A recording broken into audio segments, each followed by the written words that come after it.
여러분 반갑습니다. 오늘 또 새로 오신 분들이 굉장히 많으신데요.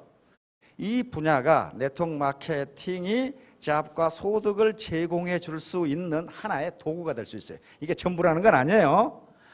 그러므로 이 분야에 체계적으로 학문적으로 연구할 수 있는 사람이 나와야 돼요. 이거 아무렇게나 그냥 주먹구구식으로 해서는 안 되고, 왜냐하면 이 애터미가 가고 있는 길은 지금 처음 실험이기 때문에 이것이 과연 학문적으로 이론적으로 맞는 것인지를 누군가가 증명을 해줘야 돼요.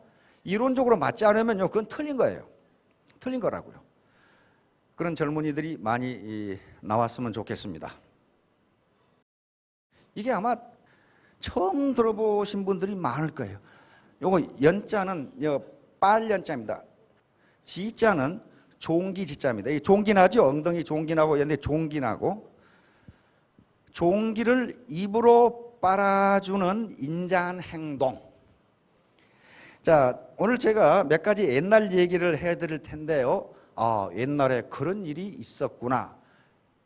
그렇게 생각하시면 얻는 게 아무것도 없고, 그럼 나는 어떻게 하고 있는가? 나는 애터미 사업 성공을 위해서, 또는 애터미 사업을 안 하더라도 인생의 성공을 위해서 나는 그러면 어떻게 해왔고 어떻게 해야 할 것인가에 대한 교훈을 얻으면 됩니다.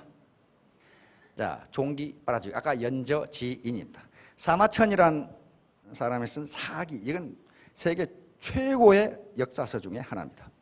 여기에 사마천의 열전이라고 하는 것이 있었는데, 그 열전이 사실은 사기의 아주 핵심입니다. 여기에 사마천의 역사관이 나타나 있고, 인간이 역사를 이끌어온 또는 역사를 채색한 입지전적 인물들이 어떻게 살았는가 하는 것을 기록해 놓은 거예요. 어떻게 살았는가. 그러면 후세 우리는 이런 입지전적 인물들로부터 뭘 배울 수 있느냐 하는 걸 기록해 놓은 게 사기 열전입니다. 여기에 손자 오기열전이 나옵니다. 손자에 대해서는 많이 아시죠? 손자병법. 그분이에요. 손자병법. 오기는 잘 모르는데 이 사람이 상당히 오기가 있는 사람이에요.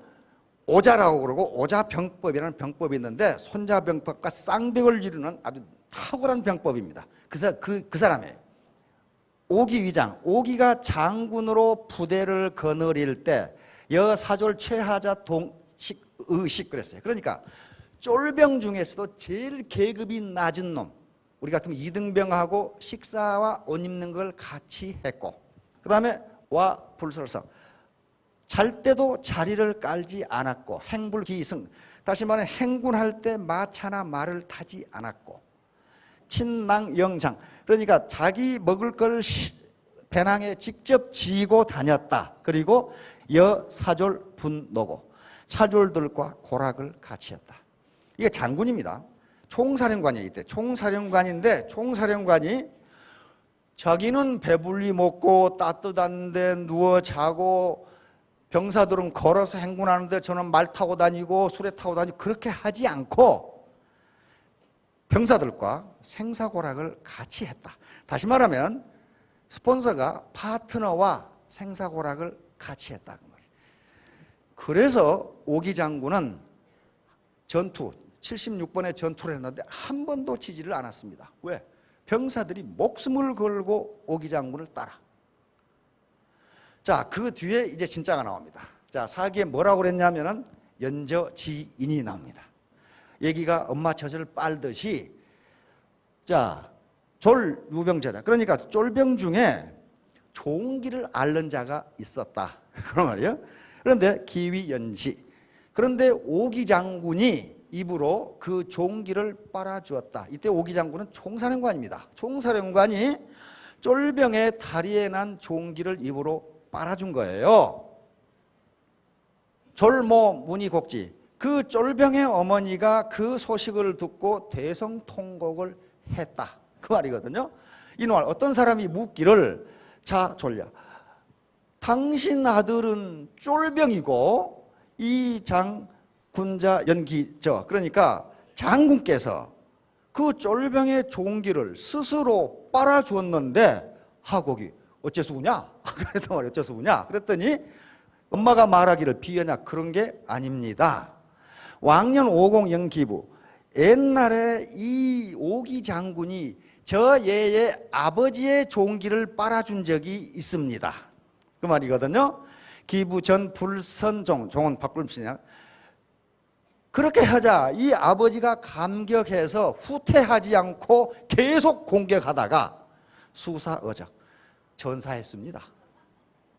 그러니 오공금우연기자 오기 장군께서 그 아들을 다시 그 종기를 빨아주었으니 첫 부지기사소이 나는 저 아들이 언제 죽을지 모르겠습니다.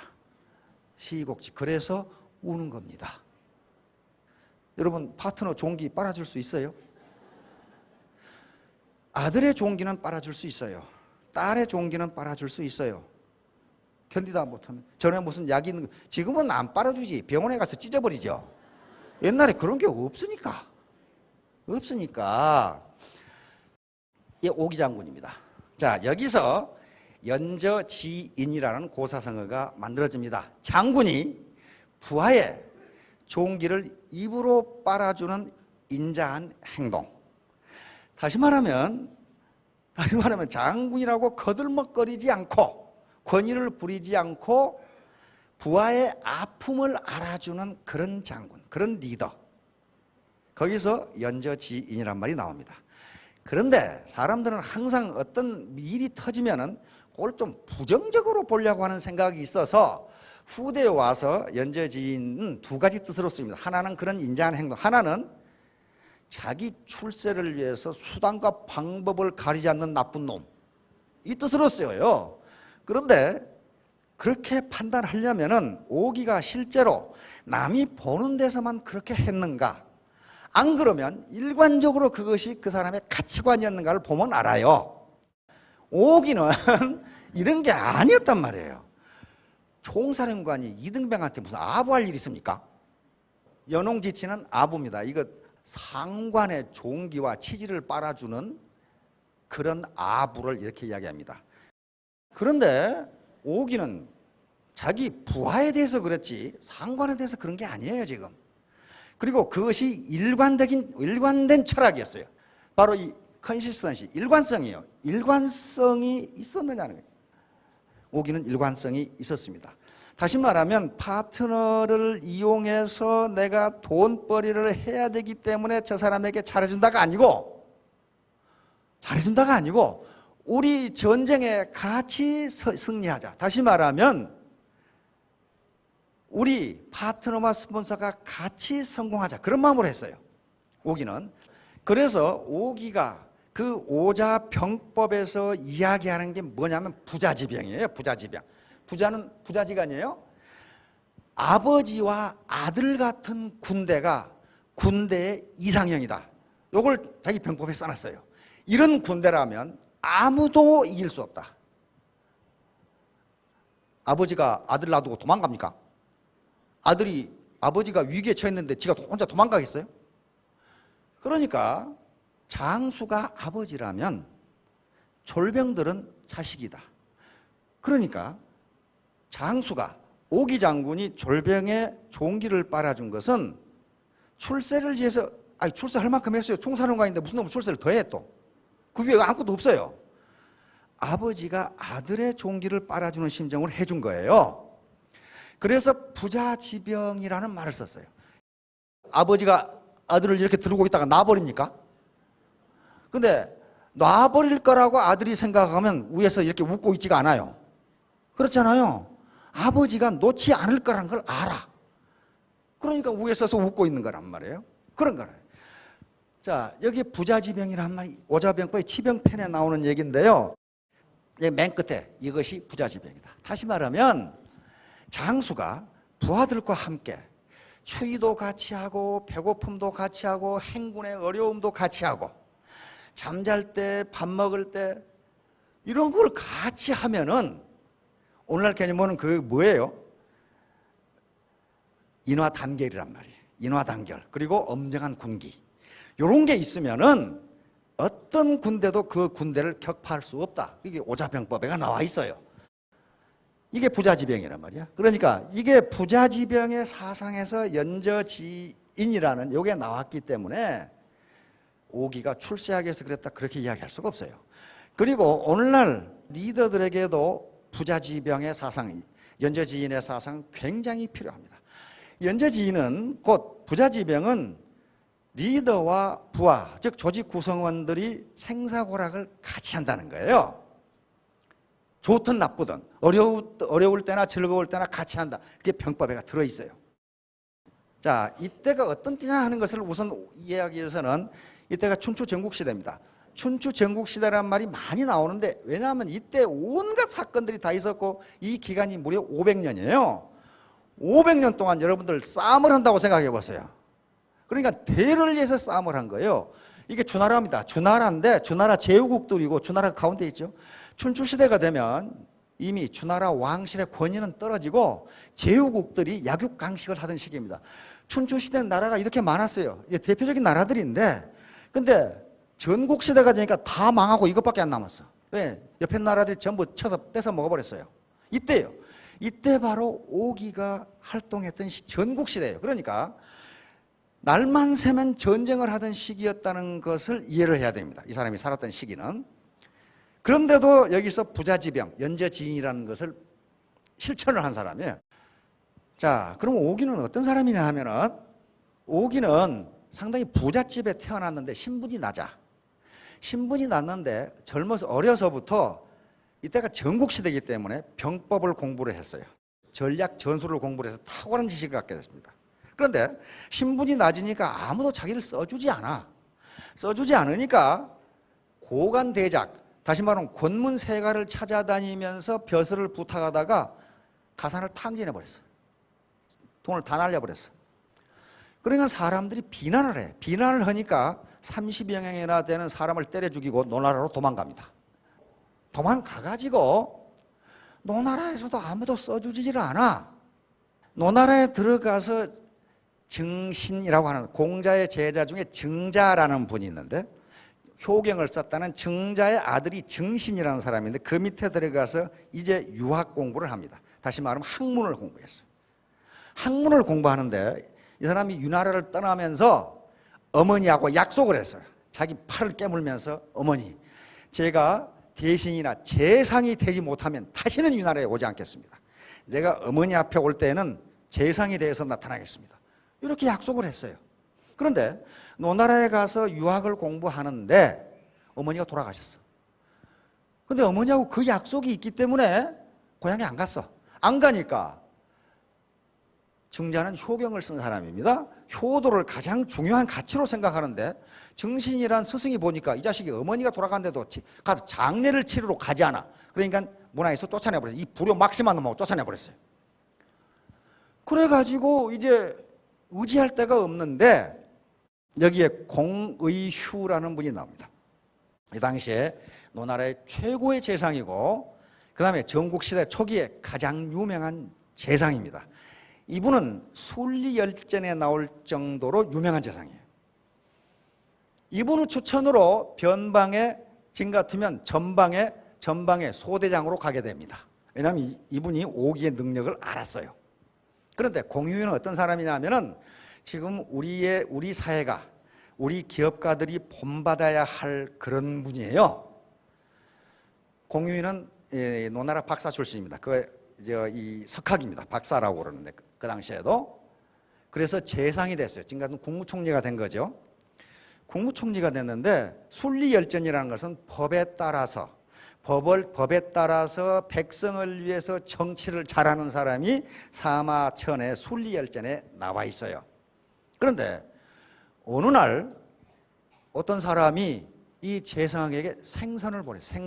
생선 선물을 보냈는데 생선을 다시 돌려보냈어요. 안 받고. 그래서 이 공재상의 친구가 물었어요. 아니, 재상께서 생선을 좋아한다는 소문을 듣고 생선을 보냈는데 왜 돌려보내시오?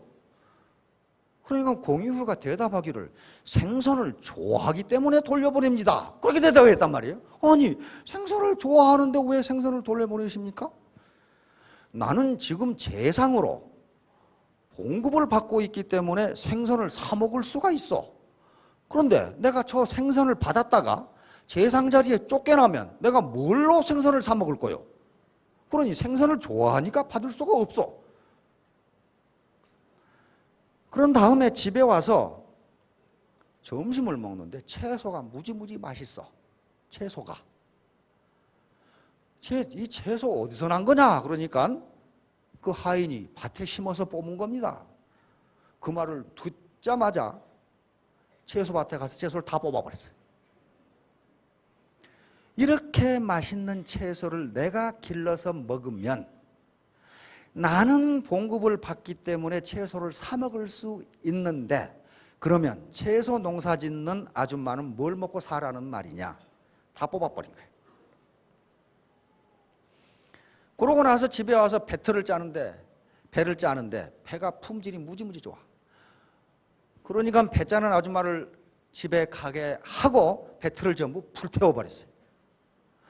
나는 재상으로 봉급을 받기 때문에 배를 사서 옷을 해 입을 수가 있다.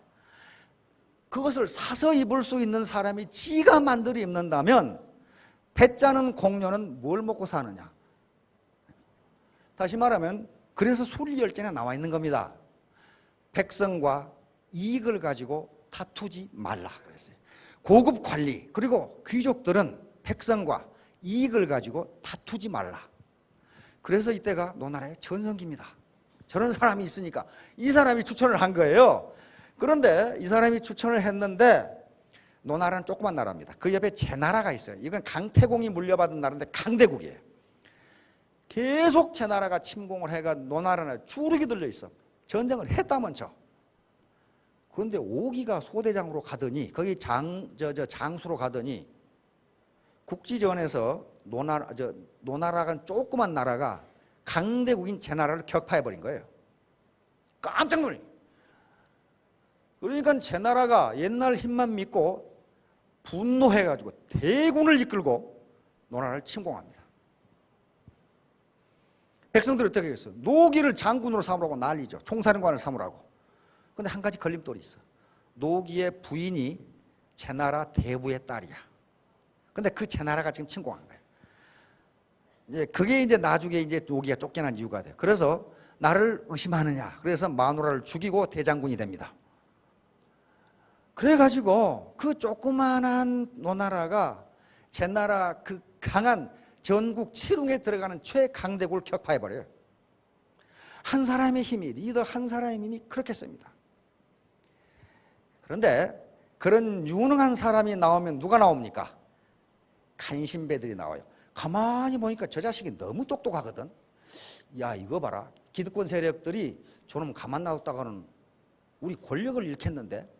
그래가지고 모함을 하기 시작해요. 저 자식은 잔인하고 부모 장례식도 안 가는 불효자고 이렇게 해가지고 결국은 그러니까 그 나라를 망쳐먹는 건요 누구냐 하면은 그 나라 임금입니다. 그 나라 최고 리더예요. 그걸 왕한테 얘기하니까 왕이 장군에서 해임시켜버려요. 그 뒤로 노나라는 망하기 시작합니다. 오기 장군이 없어지고 간신배들이 오래 해먹을 것 같은데요 노나라가 망해버려요. 그래서 오기 장군은 어디로 가냐면 그 위에 위나라로 갑니다. 위나라로 다시 가요. 갔는데 그 위나라의 왕이 위문후라고 하는 아주 가장 현명한 왕이었어요. 위문후는 이 문후의 스승은 누구냐 하면은 공자의 수제자 중에 한 사람이 자하를 자기 스승으로 모시고 있어요. 자하를. 이 위문후 때 위문후한테 갔어. 근데 위문후도 이미 오기가 어떤 사람이라는 걸 들어 알고 있어. 그러나 자세히를 모르겠거든. 자세히 모르겠으니까 이 당시 재상이 이극이라는 사람이에요. 이회라고 하는데 재상에게 오기가 어떤 사람이냐고 물어봤어요. 그랬더니 이극이라는 사람이 오기는 좀 색을 밝히지만은 그 병법과 용병술은 사마양저를 능가한다. 그렇게 대답했어요. 사마양저는 제나라 병법가인데 사마법이라는 병사가 있습니다. 최고의 병사 중에 하나인데 이 양반이 죽은 지 100년이 되도록 이 양반을 능가할 수 있는 병법가 장군이 나오지를 않았는데 이 이극이라는 명재상이 사마양절을 능가하는 인물이라고 평가를 해버린 거예요. 그러니까 문후가 오기를 등용해서 서하, 지금 황하 있죠. 진나라하고 그 경계를 지키는 태수, 사령관으로 임명을 합니다. 사령관을 임명을 해서 진나라를, 강한가는 진시황의 진나라입니다. 진시황이 나오기 전이에요.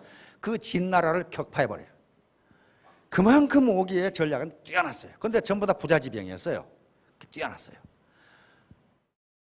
그런데 이 사마양제는 어떤 사람이냐면 제나라 장수인데요. 이 사람 성이 전씨입니다. 전씨가 나중에 제나라의 강씨 성이 무너지고 전씨가 왕이 되는데 그 후손인데 이 사람이 서출이에요. 서출. 그러니까 첩의 자식이란 말이에요. 그러니까 가난하고 벼슬도 못하고 아주 매우 힘들게 젊은 세대를 살았는데 그럼에도 불구하고 이게 전국시대니까 전국시대는 신분에 관계없이 유능한 사람이면 누구든지 등용을 했어요. 계속 공부를 하고 유학을 공부를 하고 병법을 공부를 해서 일가견을 이루게 됩니다.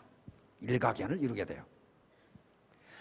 자, 그러게 되니까 근데 제 나라는 옆에 또 연나라가 있어요. 연나라 밑에 또 초나라 여기 나라들이 있는데 계속 침공을 해가지고 장수가 쓸만한 놈이 없어가지고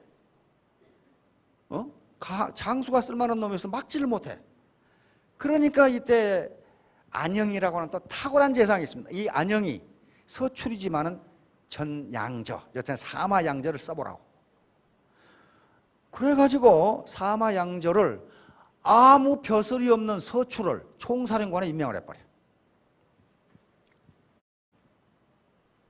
그러니까 임금이 총사령관에 임명을 해버리니까 임금에게 사마양제가 건의를 합니다. 전하, 폐하, 저는 아무 벼슬도 없는 백면서생이고 그 다음에 신분이 낮은 사람인데 누가 내 말을 듣겠습니까? 누가 이 밑에 장수들이나 쫄병들이 나를 업수히 여기고 누가 내 지휘를 듣겠습니까? 그러니 전하께서 총애하시는 귀족을 감군으로, 그러니까 고문이죠, 고문, 감군으로 임명을 해 주십시오. 그러니까 왕이 들어보니까 맞잖아요, 그 말이. 서출에다가 아무 벼슬도 없는 놈을 총사령관에 임명해 놨으니 누가 말을 듣겠어, 그 장군들이. 그러니까 임금께서 총애하시는 귀족 한 사람을, 장군 한 사람을 내 감군, 고문으로 임명해 주시면 좋겠습니다. 임금이 들으니까 맞잖아요. 그래서 임명을 했어요. 그 감군하고 이제 연나라를 진격을 해야 돼. 침공을 해야 되는데 12시에 군영행 앞에서 지금 같으면 사단 앞에서 만나기로 했는데 이 자식은 임금의 총애만 믿고 거들먹거리면서 안 나타나. 하루 종일 뭐 했냐면 송별 술파티를 했어. 술파티를. 그래가지고 저녁 때야 겨우 나타나. 거들먹거리면서 아주 거만하게 나타난 거예요. 왜냐하면 자기는 임금의 총애를 받고 있고 귀족에다가 장군에다가, 그런데 무슨 이게 뭐 서출에다가 이게 느닷없이 됐으니. 그러나 사마양저는 너 이놈 잘 걸렸다 생각한 거야. 그래서 지금 같은 군정, 즉 법무관에게 약속 시간을 어긴 자는 어떻게 하기로 되어 있나 이렇게 물으니까 법무관이 참수형입니다 이렇게 했단 말이에요. 참수형입니다. 깜짝 놀린 거지. 이거 큰일 났구나. 그래가지고 이거 사태가 그렇지가 않거든. 지금 거들먹거리고 있는데 참수형이라 이게 지금. 그래서 자기 쫄병을 임금한테 보내서 살려달라고 지금 급히 사자를 보냈어요. 보냈는데 사자가 도착하기도 전에 사마양저는 그 임금이 총애하는 귀족 장군의 목을 쳐가지고 효소를 시켰어. 군법을 어긴 놈은 이렇게 된다. 딱 잠수를 해서 모가지를 잘라버렸는데 그때 임금의 사자가 마차를 타고 나타난 거야. 임금이 살려주라고 그런다. 그렇게. 근데 목을 다시 붙여줄 수는 없잖아요. 지금 이미 잘랐으니까 이제. 그러니까 다시 사마양저가 법무관에게 물었어요.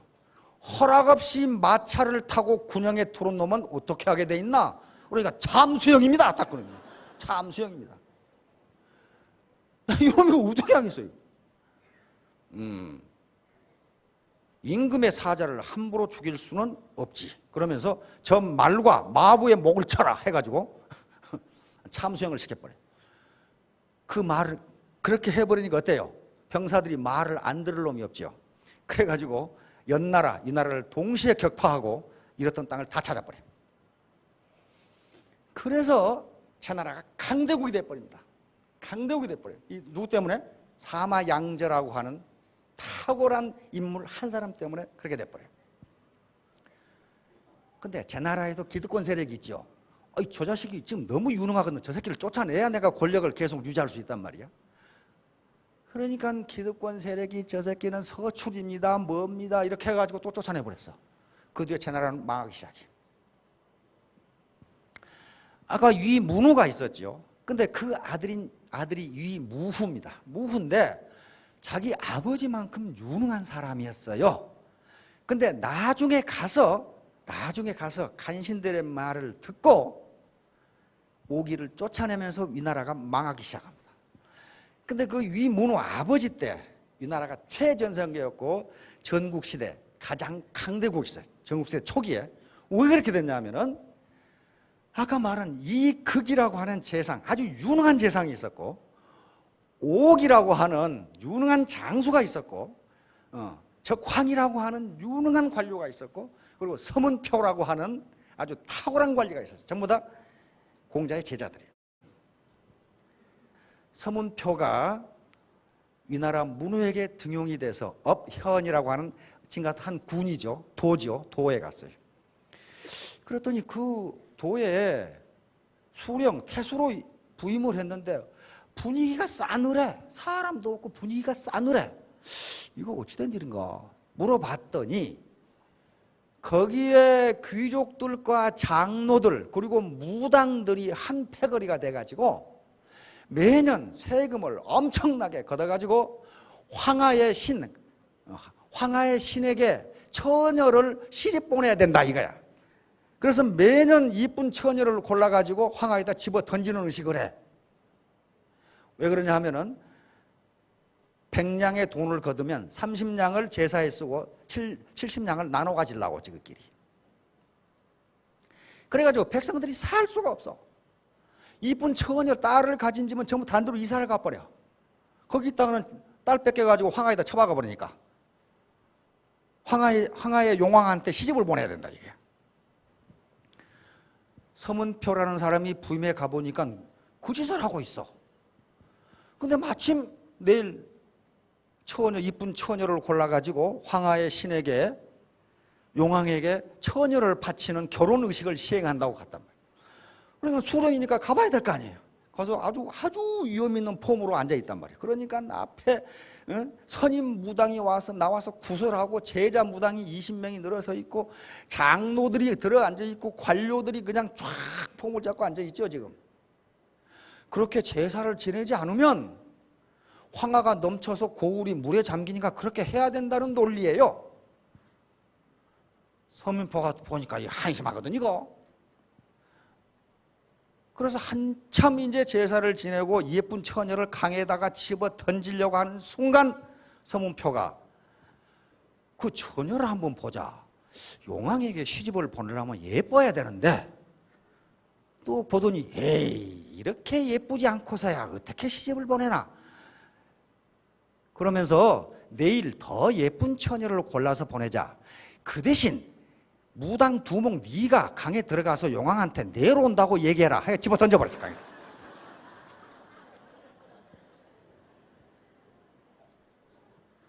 암만 기다려도 안 나와 무당 두목이. 그러니까 제자 두 놈을 골라가지고 하하 스승이 용왕하고 얘기가 길어지는가 보다. 너가 두 놈이 들어가서 용왕한테 빨리 나오라고 전해라. 두 놈을 집어 던져버려.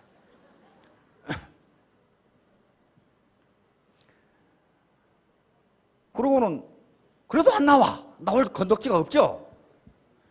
하하 이게 여자만 보내니까 그런 모양이네. 남자가 가서 좀 빨리 나오시라고 그러자 해가지고 장로 세 놈을 들어서 물에 던져버렸어요. 빨리 가서 나오라고 그래라. 지금 처녀가 예쁘지 않아가지고 내일 다시 시집을 보낸다고 그래라. 그리고 한 6놈을 집어 던져버린 거죠. 그리고 한참 있어도 안 나와. 하하 이거 관리가 가야 될 모양이다. 그래가지고 이 관리들을 집어 던지려고 그러니까 전부 다 한 번만 살려주십시오 이렇게 된 거예요.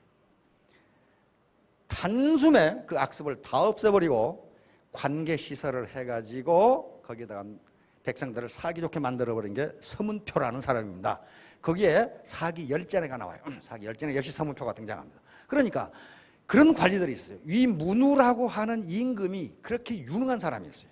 밝은 사람이었기 때문에 그 밑에 옥이라든가 이극, 적황 또는 서문표 같은 관리가 있으니까 그 당시 전국 시대 초기에 가장 강력한 나라가 위나라예요. 그런데 옥이가 쫓겨나고 그 다음에 적황이 죽고 이극이 죽고 서문표가 죽으니까 어떻게 돼요? 간신배들이 권력을 쟁취하기 난리를 치다가 망해버렸어요.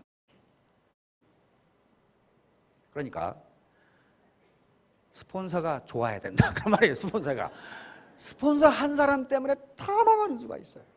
다 망해. 왜? 지 욕심만 챙겨. 지 욕심만 챙기는 경우가 있어요. 그 밑에 파트너를 유능하게 만드는 것은요 스폰서의 책임이에요. 스폰서의 책임이에요. 그러고 나서 다시 초나라로 갑니다.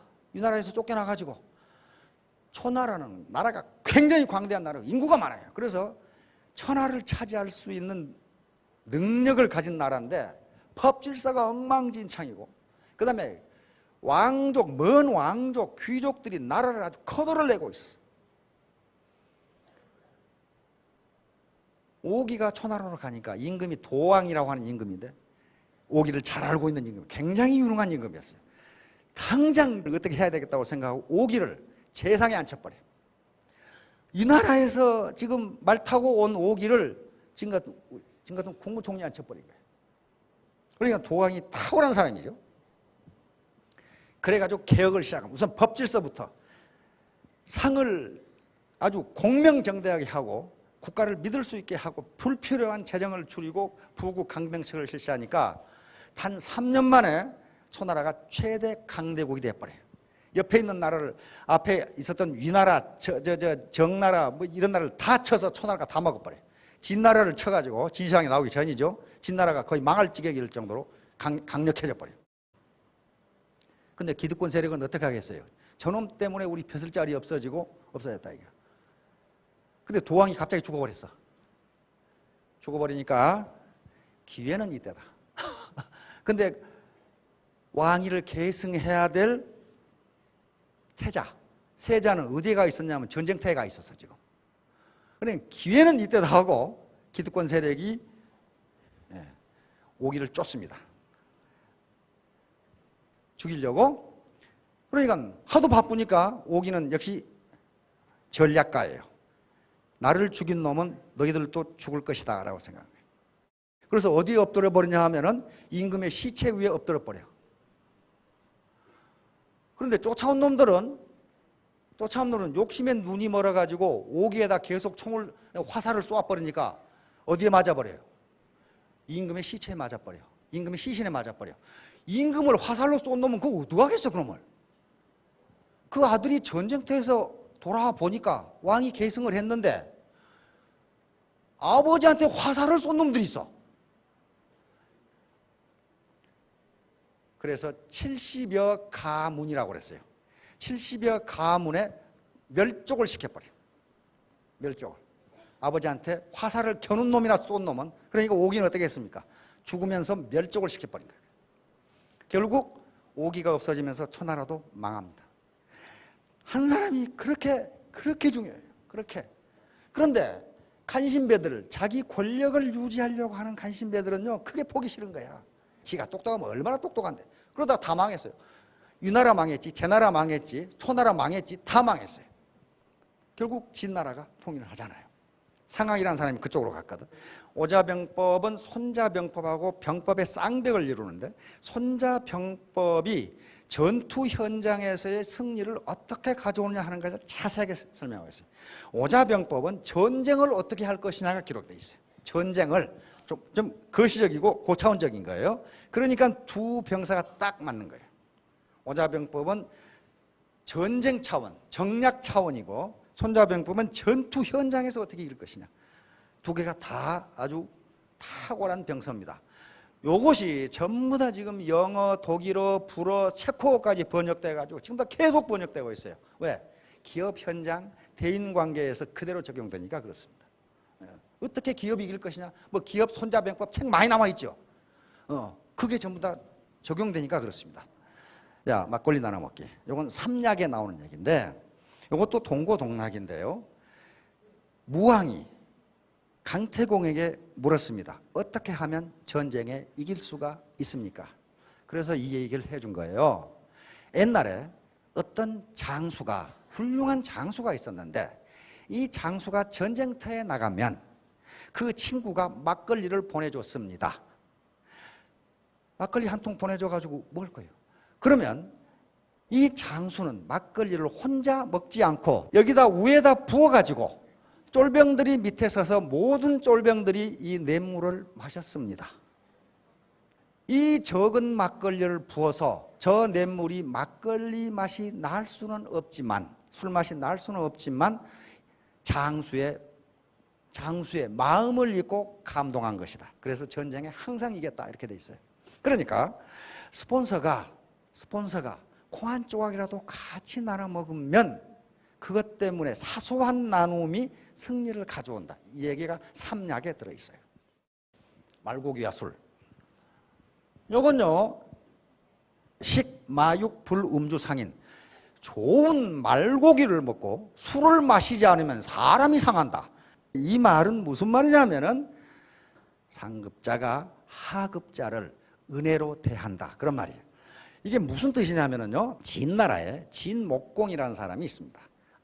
이 사람이 나중에 춘추 5패 중에 한 사람이고 그런 분인데 사냥을 좋아해요. 사냥을 좋아해서 기산이라는 곳에 아마 험한 산인 것 같습니다. 그 산에 사냥을 하는데 그 당시에 임금의 말이라는 것은 굉장히 좋은 말들이죠. 뭐 적토마 같은 말이지, 오추마 같은 좋은 말들이에요. 이 임금이 사냥을 하는데 마국간에 말이 없어져 버렸어. 말이. 임금의 말을 어떤 놈이 훔쳐가 버린 거야. 그래서 관리한테 어떤 놈이 훔쳐갔는지 찾아보라고 했더니 그 동네 야인들, 그러니까 시골 사람 300명이 임금의 말을 훔쳐다가 잡아먹고 있어. 이거 어떻게 해야 돼? 임금의 그 좋은 말을 잡아다가 시골 사람들이 잡아먹고 있는 거야. 그러니까 그걸 본 관리가, 이건 뭡니까? 도둑질을 했다는 것만으로 사형인데 임금의 말을 잡아먹어? 이건 사형감이거든. 참수형이요. 그래서 법대로 이 관리가 이들을 사형을 시키려고 그러니까 진목공이 뭐라고 하냐면은 군자는 신사입니다. 신사는 가축 때문에 사람을 해치지 않는다. 내가 들으니 좋은 말고기, 선마육이라고 그랬어요. 왜냐하면 말이 보통 좋은 말이 아니거든. 좋은 말고기를 먹고 술을 마시지 않으면 사람이 상한다고 한다. 저들에게 말고기를 안주로 삼아서 먹도록 술을 하사해라, 이렇게 했어요. 이게 식마육 불음주 상인입니다. 말고기를 먹고 술을 마시지 않으면 사람이 상한다고 한다. 그러니까 상급자가 하급자를 하급자에게 덕을 베푼다, 그런 말이에요. 그런데 진목공이 옆에 있는 오른쪽에 있는 진나라하고 전쟁이 붙었어요. 그런데 이쪽에서는 진슈황의 진나라에서는 진목공이 임금이 나가고 저쪽 진나라에서는 진해공이라는 임금이 나왔는데 전투가 붙었는데 저쪽 진나라 임금의 말이 수렁에 빠져버렸어요. 그러니까 진목공이 저 자식을 내가 사로잡아야 되겠다고 가다가 진나라 군대에게 포위가 당해서 포로가 될 위기에 처한 거야. 거기다 상처까지 입어가지고 화살을 맞아가지고 이게 나는 죽었구나 하고 있는데 바로 이 300명의 야인들이, 은혜를 입은 야인들이 목숨을 걸고 임금을 구해낸 거야. 그러니까 도리어 그래가지고 저쪽 임금을 포로로 잡아버렸어. 이 300명의 도움으로. 결국 진나라가 천하를 통일하는 계기가 됩니다. 다시 말하면 말 한 마리를 훔쳐서 잡아먹었다고 그 사람 죽였으면 어떻게 돼요? 저도 죽고 진나라 망해버려요. 이게 바로 작은 걸 베풀어서 크게 얻는 겁니다. 대로 주고 말로 받는다. 가는 방망이 오는 홍두깨, 이렇게 된 거예요. 자, 그래서 상급자가 덕을 베풀면 반드시 그 은혜가 돌아온다. 이제 결론입니다. 게슈탈트 심리학입니다.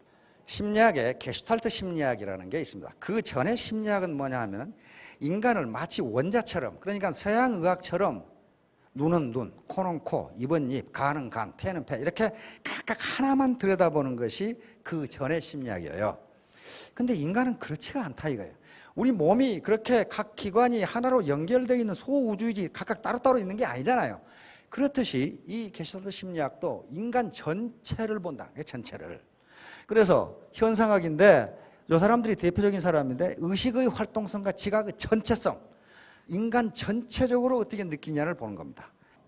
솔로몬 애쉬라고 하는 이 양반이 여러 가지 실험을 했는데 도대체 인간은 상대방을 어떻게 평가하느냐, 상대방의 무엇을 가지고 그 사람을 평가하느냐 하는 걸 실험을 한 거예요. 그럼 뭘 가지고 평가해요, 상대방은? 왜냐하면 그 사람을 오래 겪어보지 않으면 그 사람이 도대체 어떤 사람인지를 알 수가 없어요. 10길 물속은 알아도 한 길 사람 속은 모른다는 얘기처럼 모른단 말이에요.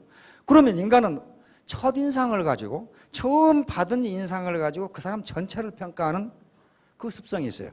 이것도 환원주의입니다. 하나를 가지고 전체를 파악하려고 그래. 그게 나쁜 것이 아니고 본능적으로 그렇게 한답니다. 왜냐하면 우리 뇌 무게가 몸무게 몇 퍼센트라고 그랬죠? 이게 2%밖에 되지 않아요. 그런데 우리 에너지의 20%를 쓴단 말이에요, 이게. 그런데 그것도 언제? 가만히 누워서 아무 생각 없이 멍청하게 있을 때. 그때 20%를 써요. 그런데 활동을 하고 생각을 하고 판단을 하면은 거의 에너지의 아주 많은 부분을 써버려요. 제가 노동을 해보면 알아요. 육체 노동은요, 하고 나면 기분이 좋은데 정신 노동은요, 완전히 뻗어버려요. 그만큼 에너지를 많이 쓰기 때문에. 그래서 인간의 뇌는 그 모양이기 때문에 가능하면 인간은 생각을 안 하려고 한답니다. 그런 사람들 많이 계시죠. 지금 가능하면 안 해. 옛날대로 아이고 옛날이 좋았어. 그게 생존 본능 때문에 그런데요. 그렇게 해야 살아남으니까. 그래서 이 양반이 도대체 사람들은 인간의 무엇을 가지고 그 사람 전체를 평가하느냐 하는 걸 실험을 했어요. 솔로몬 애쉬라는 사람인데요. 대학에 강사를 초빙해가지고 교실을 2개 교실에서 이 강사가 들어가게 했어요. 그래 놓고 A 교실에 가서는 이 강사를 이렇게 소개했습니다. 이 사람은 지적이고 그 다음에 숙련돼 있고 아주 스킬이 아주 근면하고 여기에 뭐가 들어가 있어요? 따뜻한 사람이고 결의가 굳은 사람이고 그 다음에 아주 실용적인 사람이고 아주 신중한 사람이다. 이렇게 A클래스에는 소개하고 B클래스에는 다른 건 다 갖고 요것만 차이가 나요. 이 사람은 차가운 사람이고 이렇게 했어요. 그래 놓고 나중에 강의가 끝난 다음에 이 사람을 어떻게 평가하는가 봤더니 이 클래스가 이 강사를 훨씬 좋게 평가해요. 똑같은 사람인데. 다시 말하면 따뜻하다는 말 한마디 때문에 이 사람의 전체를 잘 좋게 파악하는 거예요. 그래서 솔로몬 애쉬가 요 말 대신에 다른 말을 집어넣었어요. 정직한이라든지 공정한이라든지. 그런데 그런 말들은 영향을 주지를 못해. 그래서 결론을 내렸어요. 인간을 평가할 때 사람들은 이 사람이 따뜻한 사람이냐 차가운 사람이냐를 가지고 그 사람 전체를 파악한다. 일단 전체를 파악해버려. 그래서 결론을 내렸어요. 단 한 가지 특성이 다른 특성의 평가에 영향을 준다. 그게 뭐냐? 이 사람은 따뜻한 사람입니다. 거기에 많은 요소가 들어가 있어요. 지적이고 부지런하고 숙련됐고 아주 결단력이 있고 이런 거 다 필요 없고 학생들이 기억한 것은 이 사람이 따뜻한 사람이냐 차가운 사람이냐 그것만 기억하고 있는 거예요. 그러니까 따뜻한 차가운이라는 두 가지 특성이 인간을 이해하는 기본이다. 기본. 자, 그러니까 스폰서가 파트너들에게 우리 스폰서는 따뜻한 사람이야. 요 인상을 주도록 해야 됩니다. 근데 그걸 자기 성공을 위해서 가식적으로 하면 금방 드러나요. 하하요. 요놈이 꼭 놈만은 아니겠지만은 요놈이 우리를 수단으로 이용하는구나. 금방 드러나요. 인간은 오감이에요. 육감이라는 게 있죠. 제 육감이라는 게 있어요. 설명할 수 없는 뭔가 피를 느껴요. 피를 느낀단 말이에요. 요놈이 말만 그럴듯하게 해야지 거짓말을 하는지 진정성이 있는지 금방 알아요. 금방 알아요. 그러니까 스폰서 이치, 전부 다 스폰서 이치가 될 뿐인들인데 아무리 감은 이설로 꼬여도요, 정말 진정성을 가지고 같이 성공하자 이 마음이 없으면 그게 뭐예요? 따뜻한 마음, 웜하트예요. 웜하트.